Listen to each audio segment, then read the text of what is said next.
미라클 모닝 애청자 여러분 안녕하십니까? 지난 주간의 연휴 기간에 10월 9일 한밤중에 우리는 울산의 33층 주상복합 건물의 화재로 인하여 모두 깜짝 놀랐습니다. 무려 13시간 30분 동안 진화되었다고 하니까 엄청난 화재였죠. 소방대원들도 거의 1000여 명이 동원됐고 장비도 148가지 장비가 동원된 화재였는데 그 불기둥이 마치 영화 속 한 장면처럼 보였고 우리나라 그 옛날 대형각 호텔 화재의 불길을 보는 것 같았습니다. 강풍으로 인해서 삽시간에 불길이 번져가지고 인근 마트에까지 번졌다고 하니까 정말 화재는 무섭다고 생각이 듭니다. 화재가 나자 입주민 52가구 155명 이웃들이 함께 인근의 한 호텔로 피신하여 지냈습니다. 다음날 아침에 환자복을 입은 한 20세의 청년이 손에 붕대를 감고서 어머니와 이모와 함께 말 그대로 죽다 살아난 이야기, 불났을 때를 회상합니다. 화재가 나서 33층에 살고 있는 자기 집까지 불길이 올랐습니다. 자기 어머니 그리고 이모는 집을 빠져나오지 못했습니다. 현관문을 열고 복도에 나가려고 하니까 이미 매캐한 냄새와 함께 연기로 가득해서 나올 수가 없었습니다. 다시 현관문을 닫고 안방으로 피신했습니다. 119로 신고를 하였지만 워낙 많은 사람들이 신고를 하니까 연결이 되지 않았습니다. 112에 구조 요청을 했습니다. 경찰은 젖은 수건으로 입과 코를 막고 대피하라는 말을 했습니다. 그렇지만 그럴 상황이 아니었습니다. 정신이 하나도 없었습니다. 3명의 여자가 할 수 있는 것이라고는 창문을 열고 고개를 빼꼼 내민 채 구조대가 오기를 기다린 것 외엔 아무것도 없었다고 이야기를 합니다. 오랜 시간 창문을 잡고 고개를 내밀며 구조를 기다리던 세 여인은 점점 힘이 푹 빠져서 모든 것을 포기하고 싶어 했습니다.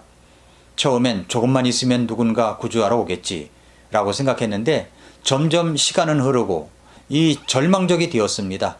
더 이상 버틸 수 없다고 생각해서 33층에서 뛰어내리고 싶은 마음까지 들어서 119에 전화를 걸어가지고 뛰어내리면 매트를 밑에 깔아줄 수 있느냐고까지 물을 정도였습니다. 그렇게 모녀와 이모는 자욱한 연기 속에서 1시간가량 공포의 시간을 보냈습니다. 아마도 그 1시간이 지옥 같은 시간이었을 것입니다. 별의별 생각이 다 들지 않았을까요? 그렇게 정말 정신이 혼미해져 가고 있던 찰나에 현관문을 부수고 누군가가 집 안으로 들어오는 소리가 났습니다. 소방대원이었습니다. 세 모녀는 이분들이 헬멧을 쓴 하나님처럼 보였다고 합니다. 그리고 그 청년은 정신을 잃었습니다. 그렇게 쓰러져서 정신을 차려보니까 소방대원이 자기를 업고 33층에서 1층까지 내려오고 있었는데 그렇게 내려오면서 소방대원이 하는 말이 잊혀지지 않았다고 합니다.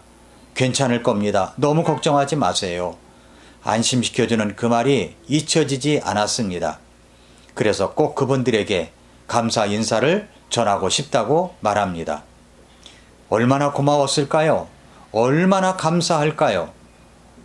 그분들을 구조했던 소방대원들이 그 장면을 이렇게 회상합니다. 구조대장을 비롯한 4명의 소방대원들은 피난층인 28층에 도착해서 대피한 주민들을 살피고 있었습니다. 주민 중 몇 사람이 33층에도 아직 남아있는 사람이 있는 것 같다고 하자 곧장 33층까지 뛰어 올라갔습니다. 현관문이 열리지 않자 부수고 들어갔습니다. 이미 거실은 불에 타 내려 앉아있는 상태였고 연기도 자욱했습니다. 방 안에 사람이 있나 살펴보려고 문을 여니까 3명의 여인이 창문에 붙어서 간신히 숨을 쉬면서 서 있었습니다. 즉시 이 세 사람들에게 호흡보조기를 씌웠습니다. 3명의 여인들은 이미 연기도 많이 마신 상태였습니다. 스스로 걸을 수도 없었습니다. 구조대원들은 한 명씩 들쳐업고 33층에서 1층까지 내려왔습니다. 소방대원들은 무거운 장비를 몸에 지니고 다닙니다. 그 장비와 함께 성인 여성을 업고 내려오는 것이 쉽지 않았다고 말합니다. 그러면서 이렇게 말합니다. 구조대는 모두 급박한 상황에 한 명이라도 더 많이, 더 빨리 구해야 한다는 생각으로 초인적인 힘을 냈던 것 같습니다.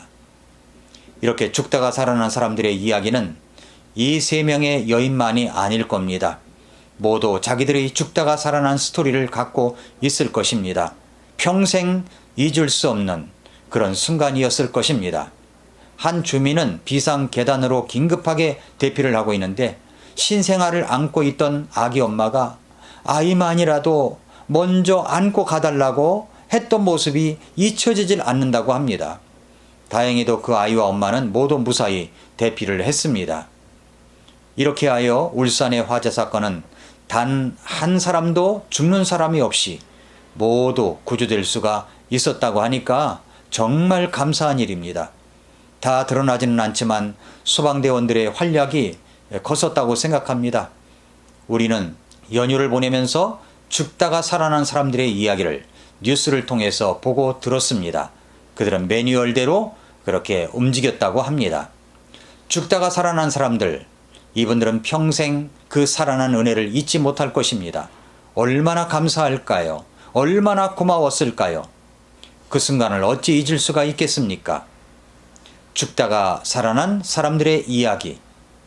저는 이 화재 사건을 통해서 우리가 점검해야 할 것들이 있다고 생각이 들었습니다. 각 가정마다 소방 점검을 잘하자, 소화기를 하나씩은 갖추어 놓자, 그리고 전기 배선을 늘 점검하자 등의 이야기는 기본입니다. 저는 우리의 영혼의 문제를 짚어보고 싶습니다. 예수님 안에 있는 사람들은 모두 죽다가 살아난 사람들입니다. 에베소서 2장 1절에서 또 그분께서 범법과 죄들 가운데 죽었던 너희를 살리셨도다 라고 하셨습니다. 우리는 죽었던 사람들이었습니다. 그런데 살아난 사람들입니다. 죽다가 살아난 사람들, 아니 죽었다가 살아난 사람들입니다. 내가 죽었었는데 예수님의 은혜로 다시 살아났다. 이것을 절실하게 느끼는 사람들은 인생을 함부로 살지 않습니다. 우리는 죄악으로 말미암아 지옥불에 들어갈 수밖에 없었던 사람들이었습니다. 요한계시록 21장 8절에 보면은 그러나 두려워하는 자들과 믿지 않는 자들과 가증한 자들과 살인자들과 음행을 일삼는 자들과 마법사들과 우상 숭배자들과 모든 거짓말쟁이들은 불과 유황으로 타는 호수에서 자기 몫을 받으리니 이것은 둘째 사망이니라 라고 했습니다. 이 둘째 사망이 뭔지 아십니까? 요한계시록 20장 14절 15절에 보면은 사망과 지옥도 불호수에 던져졌더라. 이것은 둘째 사망이니라. 누구든지 생명책에 기록된 것으로 드러나지 않은 자는 불호수에 던져졌더라 라고 했습니다. 우리는 모두 죄값으로 말미암아 죽은 후에 심판, 지옥불에 들어가야만 할 사람들이었습니다. 그런데 예수님께서 우리의 모든 죄를 용서해 주셔서 구원받을 수가 있었습니다. 베드로전서 3장 18절에서 그리스도께서도 죄들로 인하여 한 번 고난을 받으사 의로운 자로서 불의한 자를 대신하셨으니 이것은 그분께서 육체 안에서 죽임을 당하셨으되 성령으로 말미암아 살아나셔서 우리를 하나님께로 데려가려 하심이라 말씀을 하셨습니다. 그런데 구원받지 못하고 지옥에 간 사람이 있습니다. 그 사람의 호소를 여러분 들어본 적이 있으십니까? 성경엔 부자와 거지 나사로 이야기가 나옵니다. 거지 나사로는 하나님을 믿고 구원을 받은 사람이기 때문에 낙원으로 갔습니다. 그런데 부자는 이 세상에서는 호화롭게 떵떵거리며 잘 살았을지는 모르지만 죽은 후에 지옥에 갔습니다. 믿지 않았기 때문에 지옥에 간 것입니다. 그런데 그 지옥에서 그의 절규를 한번 들어보십시오.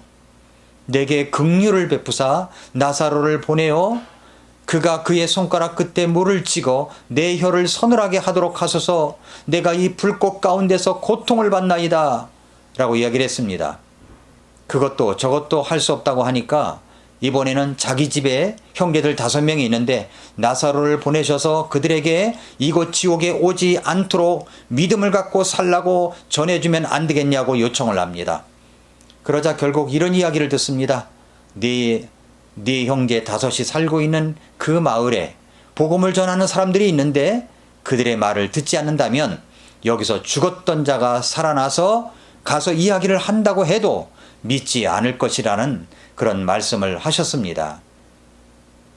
그렇게 믿지 않고 죽어가며 지옥에 간 사람이 있습니다. 그런데 죽었다가 다시 살아난 사람의 이야기도 있습니다. 나사로입니다. 동명이인이죠. 거짓 나사로가 아니라 바로 마리아, 마르다, 나사로 3남매 가정의 이야기입니다. 나사로는 죽었었습니다. 그런데 다시 살아났습니다. 이 나사로가 죽음이 다시 찾아올 때 죽음을 두려워했을까요?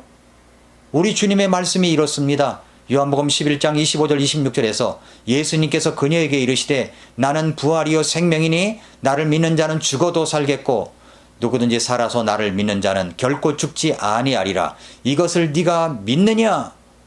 여러분, 이 사실을 믿으십니까? 믿습니까? 나사로는 죽음을 두려워하지 않았습니다. 자기가 죽어도 다시 산다는 것을 믿었기 때문입니다.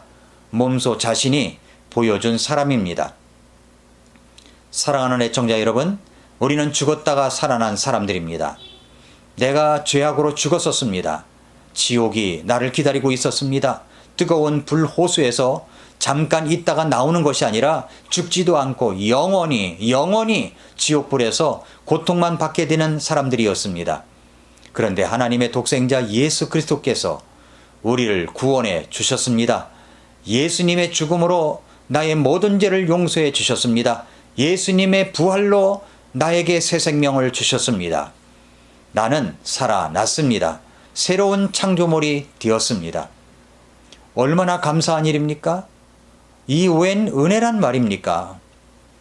구원받은 사람들, 죽었다가 살아난 사람들은 인생을 함부로 살지 않습니다. 우리 하나님께 예배하며 믿음으로 신앙으로 예수님 안에서 살아갑니다. 그리고 나 같은 자를 살려주신 그 은혜를 생각하면서 나머지 인생을 주님께서 우리에게 하라고 하신 일의 가치를 생각하며 그 사명을 함께 이루어 갑니다. 오늘도 그 은혜에 감사한 마음이 넘치는 하루가 되시기를 바랍니다. 나 같은 죄인 살리신 주 은혜에 놀라와 잃었던 생명 찾았고 광명을 얻었네. 아무리 불러도 감격이 넘치는 찬양입니다. 우리는 죽었다가 살아난 사람들입니다. 우리는 죽었다가 살아난 사람들입니다. 죽었다가 살아난 사람은 죽음을 두려워하지 않습니다. 죽었다가 다시 산 사람은 그 은혜를 마음에 잘 새기며 삽니다. 그러므로 내 인생을 소중하게 생각하며 삽시다. 인생 속에서 일어나는 어떤 일도 내 생명보다 귀한 것은 없습니다. 예수님 손 꼭 붙잡고 믿음으로 살아갈 때 하나님께서 우리를 통해 나를 통해 생명을 살리는 일을 하시게 될 것입니다. 죽었다가 살아난 사람들은 평생 그 은혜를 잊지 않습니다. 오늘도 미라클 모닝입니다.